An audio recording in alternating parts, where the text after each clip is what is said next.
18 August રાતના 11:30 વાગ્યાનો સમય જાણીતા ગુજરાતી ગાયક વિજય સુવાળા સહિત 50 થી 60 લોકોએ હથિયારો સાથે આવી ભાજપના નેતા દિનેશ દેસાઈની અમદાવાદના ઓઢવ વિસ્તારમાં આવેલી ઓફિસ પર તોડફોડ કરી હોવાનો આરોપ લાગ્યો છે, જેના સીસીટીવી પણ સામે આવ્યા છે। ત્યારે આખો મામલો શું છે તે જાણવા અમે વિજય સુવાળા અને દિનેશ દેસાઈ સાથે વાત કરી તો સામે આવ્યું કે બંને મિત્ર હતા, પરંતુ એક વાતને લઈ મનદુખ થતા બંને દુશ્મન બની ગયા।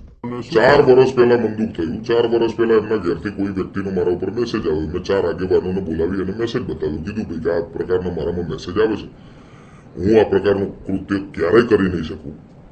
એ પછી 4 આગેવાનોએ એને પણ જણાવ્યું કે ભાઈ આ પ્રકારના મેસેજ આવે છે। ત્યારે એમને એવું કીધું કે ભાઈ એ મારા કોઈ લેવા દેવા નથી। દિનેશ દેસાઈ 18મી ઓગસ્ટની રાતનો આખો ઘટનાક્રમ જણાવે છે। એ 9-10 વાગ્યાના આસપાસ એમનો ફોન આવ્યો। પછી હું આ વડીલો જોડે વાત થઈ ગઈ, ભાઈ 4 દિવસ પછી આપણે ભેગા થઈને સમાધાન કરી દઈશું।